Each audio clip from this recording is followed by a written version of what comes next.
Olá, seja bem-vindo ao Mulheres de Impacto. Durante o mês de março, vamos conversar com mulheres mineiras que estão à frente de negócios, instituições e órgãos públicos com grande representatividade na economia, seja pelo porte, setor ou inovação.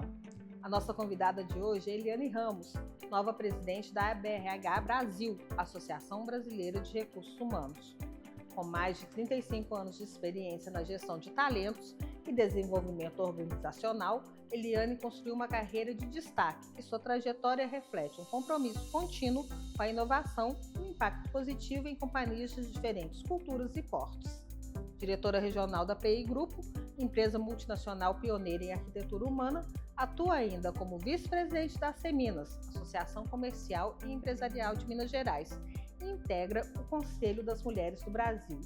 Eliane, muito obrigada por estar hoje conosco. É um prazer estar aqui com você, a gente sempre tem ótimas conversas, boas trocas. E no Diário do Comércio, centenário, quantos anos? 92, quase 93. Quase centenário aí, chegando, e que eu tenho uma admiração muito grande, e uma mulher presidindo o jornal agora, isso é muito bacana. Exatamente, e eu pensei que não poderia ter mulher melhor para a gente começar essa série do que você, porque justamente a gente pensar no que é a gestão feminina, né? O que traz uma mulher para a gestão das suas corporações, das suas organizações, e o que elas trazem para a gestão como um todo, né? O que é a mulher? Você, né, você tem uma longa carreira, né? Passou pela BRH Minas, né? Foi diretora na BRH Nacional, agora presidente, né? Que significados tem ter, né, uma mulher nessa posição? Olha só, é uma construção. Eu acho que a mulher, a mulher dentro de casa, ela trabalha também, são várias jornadas. A gente não pode dizer que a mulher pode escolher uma carreira profissional ou ela pode escolher uma carreira dentro de casa. O trabalho dentro de casa, só nós mulheres sabemos o tanto que é trabalhoso. Mas quando a gente resolve conciliar essas duas agendas, o equilíbrio é complicado, nada é fácil. Com certeza. Mas eu acho que o importante é, quando a gente tem uma boa base familiar, onde a gente tem um companheiro que estimula, um companheiro que pensa na nossa carreira, que brinda o sucesso que a gente faz, e também que tem uma carreira, né? Uma construção em conjunto, isso é muito importante. Uhum. Então, o primeiro passo é esse. Filhos, se a gente resolve ter filhos, algumas mulheres optam por ter filhos, outras preferem não ter, tudo bem, é a escolha de cada pessoa. Mas se a gente tem filhos, a gente vai ter que conciliar. Mas você começou falando muito de tempo, né, Dani? Então, tempo é o que a gente tem de mais valioso. Quando a gente faz alguma coisa que a gente tem amor, que a gente enxerga um propósito, a gente consegue administrar melhor esse tempo. Como é que a gente faz esse equilíbrio entre uma vida pessoal e vida profissional? Independente de ser mulher ou homem, hoje em dia, um dos maiores desafios é esse. Como é que eu equilibro a minha vida profissional e a minha vida pessoal? Com qualidade de vida, com saúde, com qualidade nos relacionamentos. Tem um estudo super interessante sobre felicidade, depois eu posso até te passar, que é um estudo que mais ou menos 80 e tantos anos, são décadas de estudos, pela Harvard. E eles procuraram saber o que faz as pessoas felizes. No final da vida, do que realmente importa. O que realmente importa? São as conexões. E é interessante, vamos pensar, no final da vida, se a gente chegar, ninguém vai falar assim, eu queria ter trabalhado mais. Não, eu queria ter ficado mais com as pessoas que realmente eu amo. Ninguém vai falar que queria ter trabalhado mais. Queria ter vivido mais, né? Por aí. Mas aí mostra que essa qualidade das relações, o impacto de conexões mais saudáveis, conexões que nos faz bem. E quando a gente tem, trazendo para a mulher, esse amparo familiar, esse alicerce que é a família, mas que a gente tem amigas, isso faz toda a diferença. É aquele termo do sororidade. Uhum. Sororidade é uma ajudando as outras, uma empolgada com a outra, uma querendo que a outra cresça. Isso é muito importante. Então, as mulheres, elas talvez são preconceituosas de ter de desafio, de não querer muito desafio, ou de com uma competição, não dá para competir tanto. Dá, mas uma competição saudável, uma ajudando as outras. A gente não pode ser machistas. Sim. porque eu acho que o importante é isso. É o tal do competir, né? Cooperar. Tem uma competição que é natural, por espaço, por posições, mas você cooperar dentro de uma competição, né? A gente está vivendo no mundo da cooperação. E a cooperação entre as mulheres é fundamental. Não dá para ser feliz sozinho, ninguém é, e aí a gente precisa dessas conexões saudáveis. Isso faz muito bem. Eu estava falando sobre essa pesquisa. No final dessa pesquisa, o que as mulheres mostraram? Os homens e algumas mulheres também falaram que o que importa realmente é a qualidade das conexões. Isso é fato. Mas as mulheres falaram assim, com o decorrer da idade, depois que a gente chega, o que importa muito é que eu me importo menos com o que as pessoas estão achando. Sim. E a gente perde tanto tempo quando a gente é mais nova, com picuinhas, com algumas coisas, que com a maturidade, acho que a maturidade firma muito com a felicidade. E a gente fica tão mais dona de si com a idade, talvez essa melhor versão apareça mais, a gente preocupa menos com o que os outros estão achando e a gente preocupa mais com o que a gente está achando realmente. É a segurança, né, que a gente vai adquirindo. Já que a gente perde colágeno, tem que pelo menos adquirir segurança, né? Boa, boa.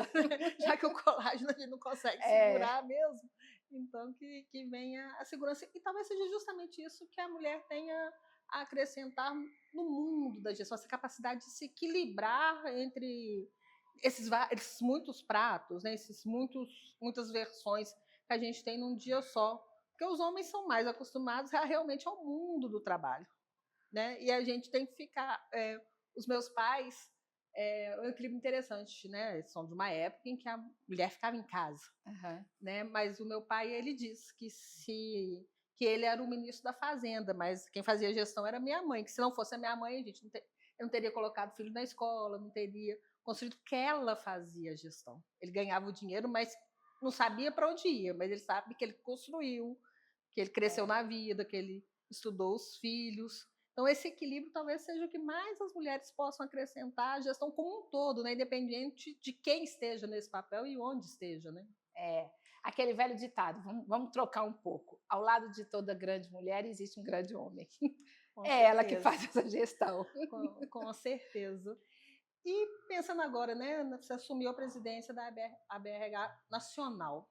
Quais são os principais desafios, principais metas, Helena? Porque nesse mundo e nesse mundo cada vez mais acelerado, né, a gente ainda sofre muito o rescaldo da pandemia, né, ela mudou muito o mundo. Quais são os principais pontos que a sua gestão pensa agora nesse primeiro ano? Olha só, as coisas acontecem, a mudança está aí, uma velocidade cada vez mais rápida. Planejar, às vezes, para o ano é complicado, porque é outras coisas. Vem uma pandemia no meio e, de repente, muda tudo. Mas o que a gente tem que pensar?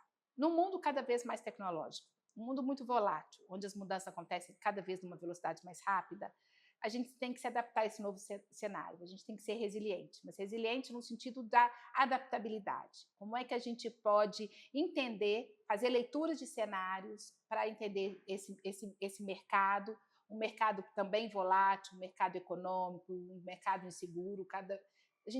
Primeiro, a gente tem que estar muito atento a isso.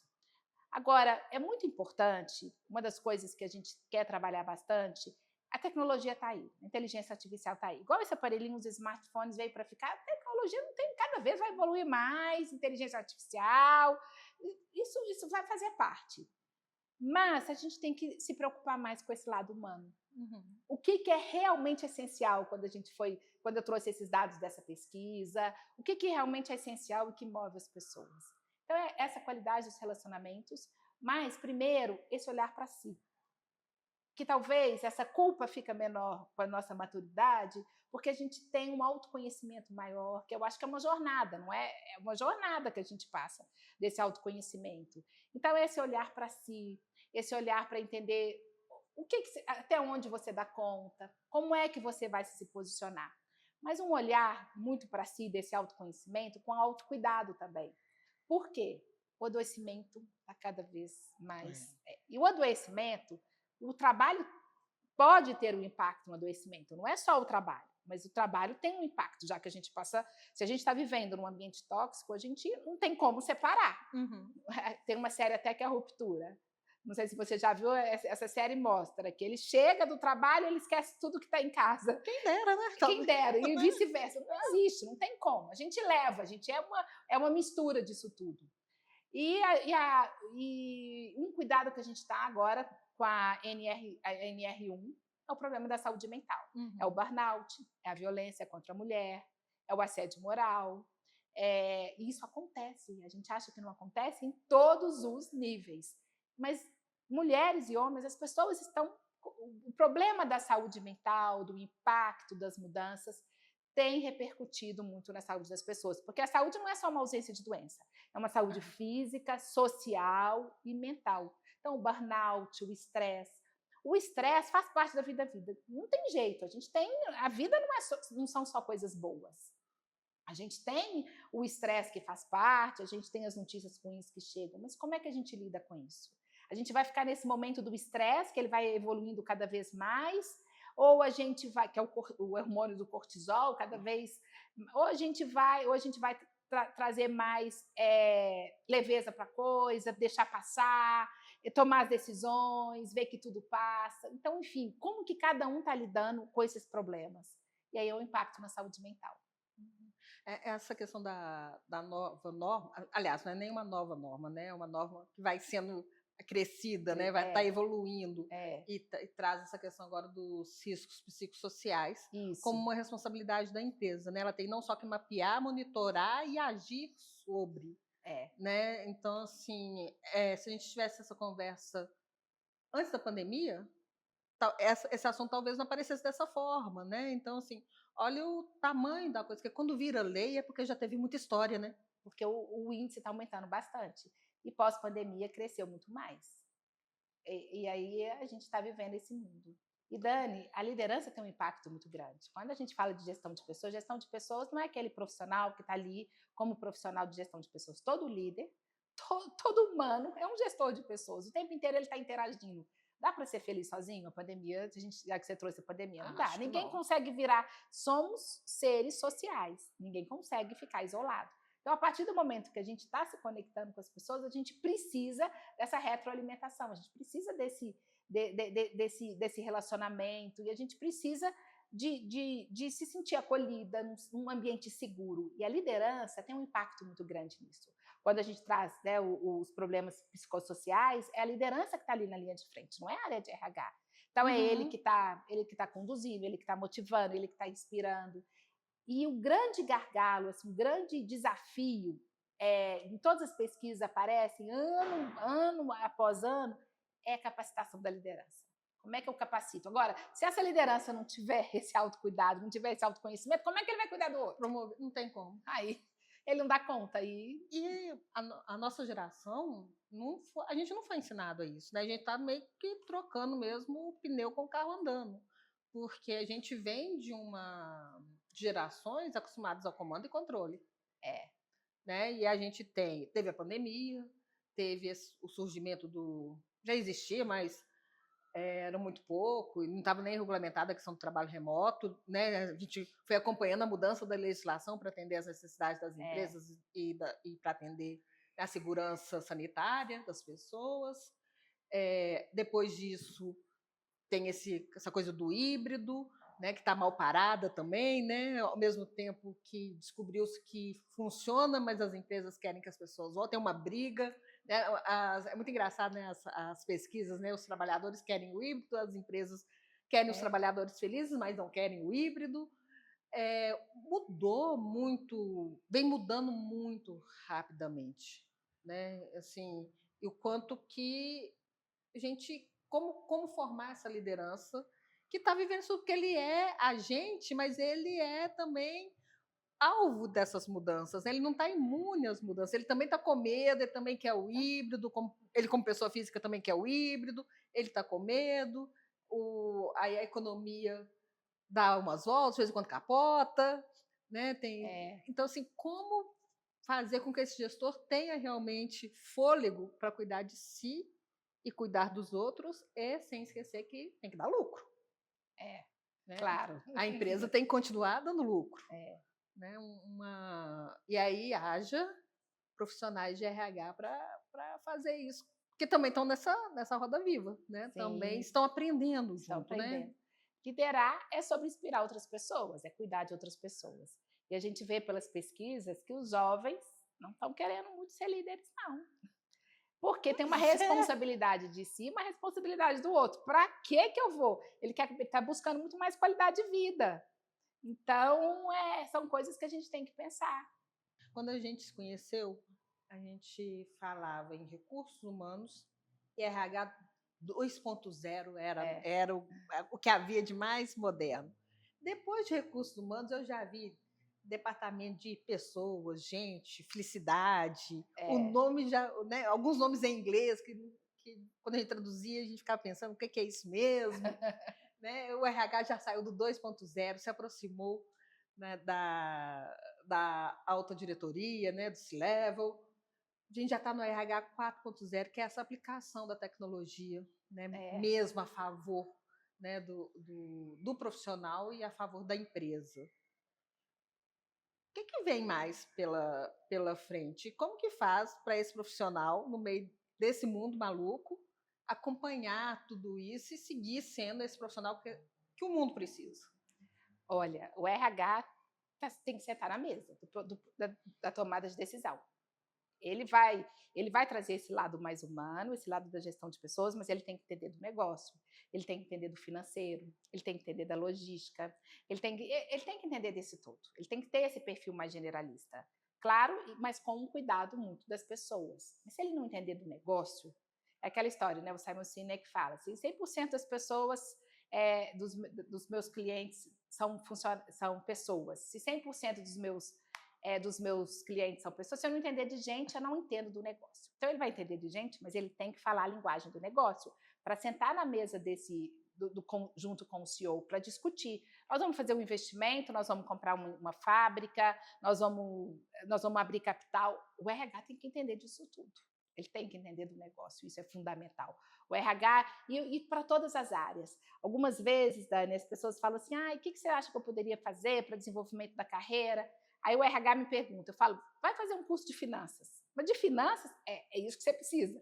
Aí um de finanças fala, o que você acha que eu posso fazer? Vai fazer um curso de gestão de pessoas. Aí a gente tem que ser multitarefeiro, a gente tem que abrir a nossa mente com coisas que não estão dentro daquele só do nosso negócio. A gente tem que abrir essa mente com tudo. E o RH, que a gente fala desse RH mais estratégico, ele tem que entender do negócio. Isso é super importante. E por que é tão difícil abrir mão do tal do comando e controle? Porque quando você me fala desse profissional que é que tem múltiplos interesses, faz muitas coisas, ele também tem que delegar mais, porque não vai estar tudo mais só na mão dele, porque não tem mão para tudo isso. Uhum. Por que é tão difícil, né, para abrir mão desse modelo? Porque a gente já viu que dá certo. No mínimo durante 2 anos, Pois né? é. Deu certo. Olha só, eu acho que depende muito do perfil de cada um. É. Tem perfis, tem pessoas que são mais centralizadoras, têm mais dificuldade para delegar, querem o poder para si. E a gente sabe que esse tipo de perfil, ele pode criar muito mais atrito, trazer muito mais arestas. A produtividade pode ser muito grande, mas a que custo? Se ele não tiver esse lado humano. Mas a gente tem um profissional que pode ter essas características, mas que ele tem esse lado humano também. Aí funciona muito bem.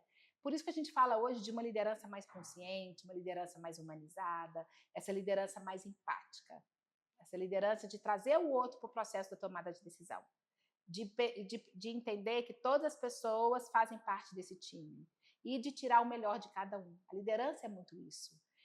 Aquela história que a gente falava muito antigamente, eu trato as pessoas como eu gostaria de ser tratado. Lê do engano, eu tenho que tratar as pessoas como elas gostariam de ser tratadas. Cada uma, a Dani a Dani tem o seu aspecto, uma coisa que motiva mais, eu vou ter outra, cada um vai ter seu estilo, e a gente tem que entender essas pessoas. Por isso que liderança dá trabalho. E então a gente tem que entender a comunicação. A gente está aqui dentro do jornal, do Diário do Comércio, que fala de comunicação. Comunicação é o que você fala, comunicação como o outro entende. Você pode escrever uma reportagem, de repente eu vou fazer uma análise, o outro vai entender de uma outra maneira, tem esse duplo sentido, porque é o entendimento de cada um. E a gente tem que ver se esse entendimento está conectado com o entendimento que eu quero passar para o outro. Então, a comunicação sempre, ou melhor, a falta de comunicação sempre é o maior problema. Então, tem que ser uma comunicação fluida, transparente, honesta, num ambiente onde a gente possa falar das nossas dificuldades, das nossas vulnerabilidades, porque ninguém é perfeito em tudo, ninguém sabe tudo. Então, a gente pode contar muito mais com esse outro, que de repente, aquele ponto que eu tenho a desenvolver, o meu colega aqui vai poder me ajudar muito mais. E a gente vai lidando dessa forma. E para dentro e para fora, né? Hoje tem uma expressão que eu adoro, que é marca empregadora. Né? Porque a gente já falou, os jovens não querem ser líderes. A gente o nosso país já está envelhecendo rapidamente. E nós vamos viver muito mais. Nós vamos viver mais. Né? Então, assim, já existe uma disputa por mão de obra muito acirrada. Né? Eu converso com os CEOs, com os diretores de empresas de todos os portos, todos os dias. E aí eu brinco a hora que todos eles ficam seríssimos e o olho dá uma caidinha, assim, a hora que eu pergunto, mas e a equipe? Para crescer precisa de gente. E a equipe? Aí vem a hora. Não, já não estou falando mais em falta de mão de obra qualificada, é falta de mão de obra. Então, como fazer? Porque vai precisar de gente. Se a empresa cresce, ela precisa de mais gente. Né? Então, como se tornar essa marca atrativa para que as pessoas queiram trabalhar e queiram ficar. Ficar né? dentro, Porque quem fica, via de regra, rende mais. Né? Eu falo que tem que ser igual uma PAI, é uma empresa sem muros, está todo mundo ali, mas as pessoas não querem, porque quando elas se sentem acolhidas, quando elas sentem esse sentimento de pertencimento, essa segurança, elas estão ali. Normalmente as pessoas, as demissões voluntárias, não é pelo salário. Claro que se o salário estiver muito diferente do mercado, claro, a gente precisa do mínimo. Mas as pessoas, elas pedem demissão, daquela liderança, é daquele ambiente que eu não consigo conviver mais. Não é da marca da empresa. Eu não vou sair da empresa XY. Eu vou sair daquela liderança, é aquele líder, é aquele gestor, são os pares que não estão me fazendo bem. E parabéns, porque você tem que cuidar de você. Porque se a pessoa tem a possibilidade, que às vezes não tem, de tomar uma decisão dessa e seguir adiante para uma outra. Então, as empresas têm que ter muito cuidado com essa marca empregadora, para as pessoas quererem. É importante para elas gostam dessa marca, elas chegam no final de semana, encontram com as pessoas, com os amigos, elas falam da marca e falam com entusiasmo. Isso é importante demais. Agora, ao mesmo tempo que a gente tem essa geração que não quer ser líder e que né, e que é pequenininha, né, sobrar postos de trabalho, ao mesmo tempo que isso acontece, pela primeira vez a gente tem até 5 gerações dentro de uma empresa. Né? E é um clássico, né? Reclamar, uma geração reclamar da outra é um clássico. Né? O mais novo reclama que o mais velho não quer mudar, que o mais velho está emperrado, o mais velho reclama que o mais novo não tem disciplina, não cumpre horário. Na história da humanidade tem lá, Aristóteles já falava disso, né? Da indisciplina das novas gerações. Aí, de novo, que tamanho de desafio, né, é esse de conseguir não só conciliar, que eles se respeitem, né, se ajudem, mas que isso dê certo e traga produtividade, traga lucro, traga, inclusive, mais gente que queira trabalhar naquela empresa, independentemente da faixa etária em que ela estiver. Eu não queria ser gestora quando eu penso nisso, não. Mas, olha, sempre existiu. Sempre existiu. Isso é trabalhar a diversidade. E a gente tirar isso para o bem. Eu acho que é o jovem entender que esse mais experiente, ele pode acrescentar bastante, o mais experiente tem a cabeça aberta para ver o tanto que esse jovem vai ajudar. Eu acho maravilhoso quando a gente tem uma riqueza, isso. Não é? É uma riqueza de diversidade. E diversidade não é só dentro de falar de raça, gênero, idade. A gente tem que falar da diversidade de ideias, da diversidade da idade também, geracional é muito importante. Como que a gente aprende com os mais novos? Como é que eles conseguem abrir a cabeça? Mas a gente tem que estar... Mente é igual paraquedas, funciona melhor aberta. A gente tem que estar com a mente aberta para vir esse aprendizado novo. Eu adoro trabalhar com os mais jovens. E separar as pessoas por categorias... os jovens são mais indisciplinados, os mais idade não. tem os indisciplinados da nossa época também. Tem Tudo. Isso não dá para separar X, Y, Z. Tem muito velhinho disciplinado por aí. Não é. Eu acredito que não é por aí. Não é por aí. A gente tem que entender que essa diversidade é muito importante. Essa diversidade de idade, de gênero e das ideias, do perfil. Eu trabalhar pessoas que são diferentes. Eu mesmo falo que eu sou uma geração Z da minha época, porque com meus 20 e poucos anos eu fui trabalhar com tecnologia ligada à área de recursos humanos.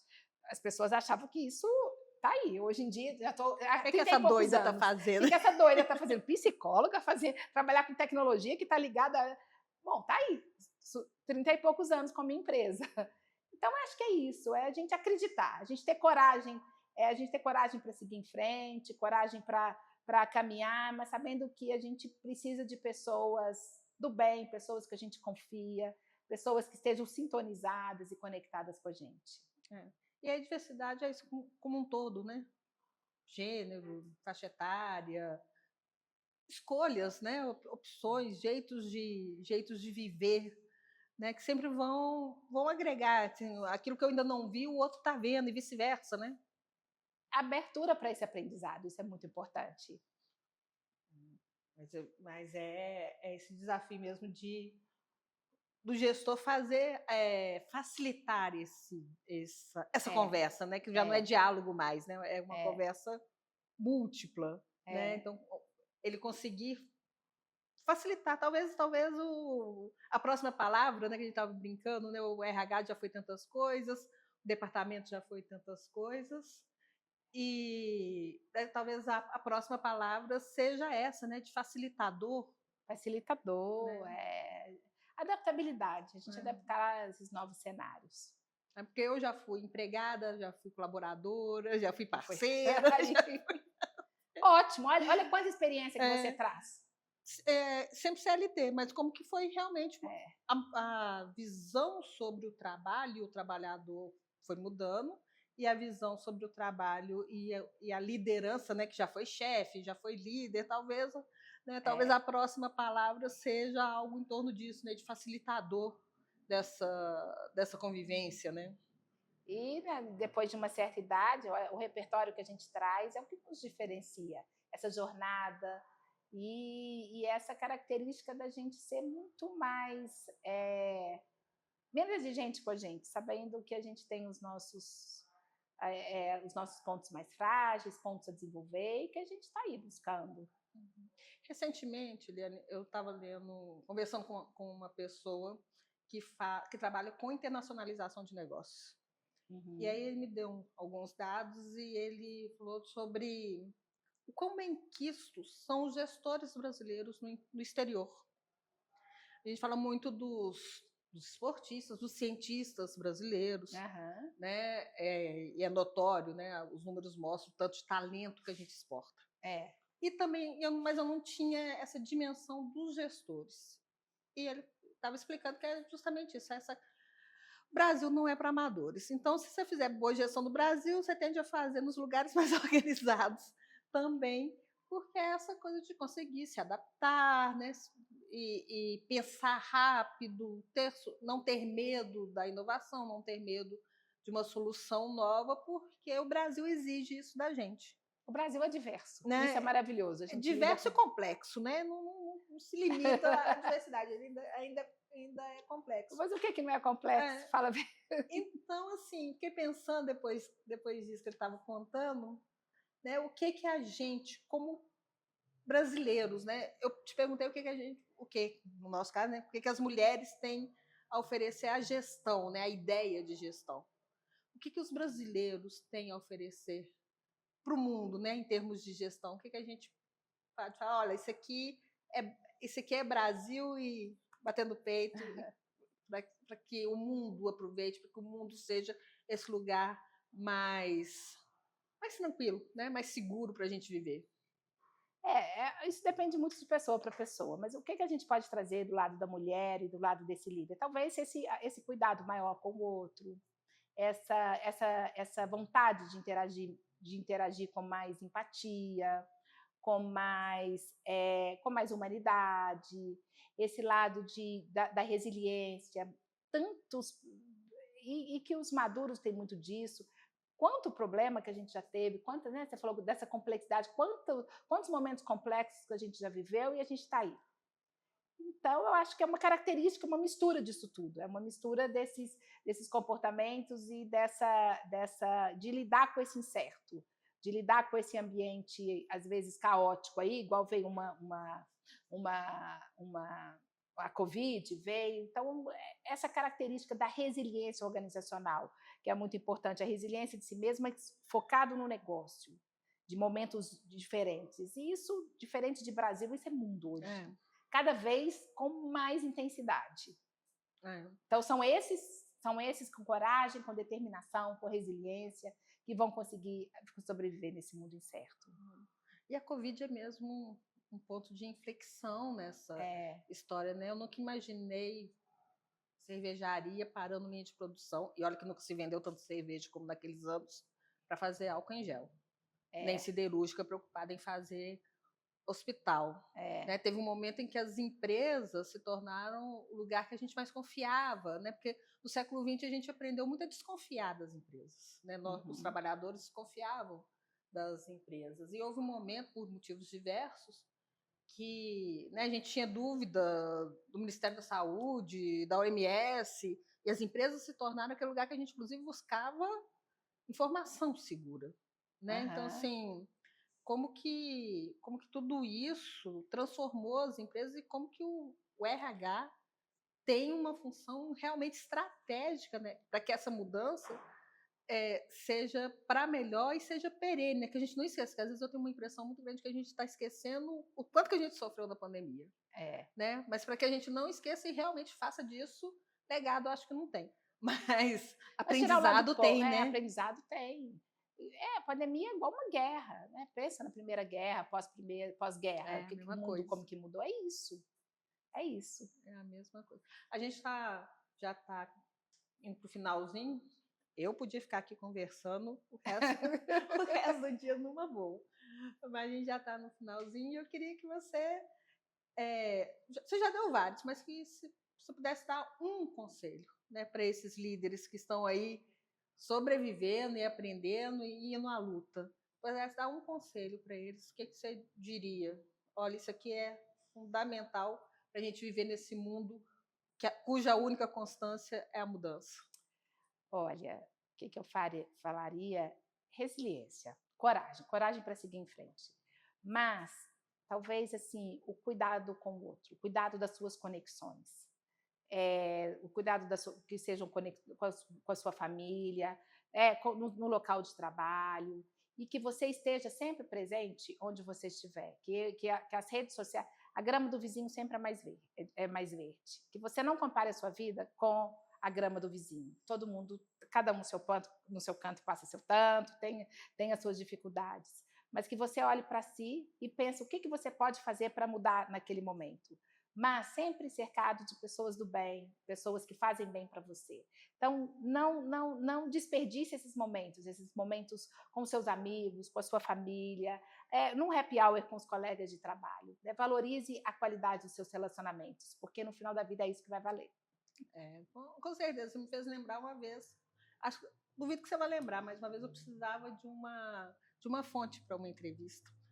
E aí eu te mandei uma mensagem, disse que você não estava em Belo Horizonte, alguma coisa assim. Eu sei que você me ajudou no fim das contas e eu consegui fazer o meu trabalho. Aí você me mandou uma figurinha falando assim. Aí eu agradeci, você falou assim: que bom que a gente tem a gente. Que bom que a gente né? Então, assim, eu nunca... tô precisando resgatar essa figurinha. Salvei, eu vou te mandar. Salvou, porque as figurinhas vão acumulando umas com as outras. Eu vou te mandar para ela subir no topo da sua lista lá, porque isso ficou na minha cabeça. É isso, né? Que bom que a gente tem outras pessoas nesse dia a dia corrido, maluco, competitivo. No fim, é isso que vale, né? Que vale. E se você está estressado, se você está passando por algum problema, não fique achando que a outra pessoa não tem seus problemas, mas procure ajuda. Procure quem você tem segurança, como você falou, e fale, olha o que eu estou vivendo, quem sabe você pode me ajudar. Converse com as pessoas, busque ajuda. Não dá para ficar sozinho. Muito bom. Olha, muito obrigada mais uma vez. Foi um prazer Eu poder te ver pessoalmente que a gente novo. sempre... sempre telefone pro WhatsApp. WhatsApp, Então, esse mundo moderno, mas olha como que é gostoso, esse olho no olho. É isso que a gente, talvez por isso que algumas empresas estão preferindo essa volta pro presencial, porque a gente sabe como que isso energiza, como que esse contato é bom. Perfeito. Muito obrigada. E, gente, agradeço todo mundo que ficou com a gente até agora. Até a próxima. Até a próxima.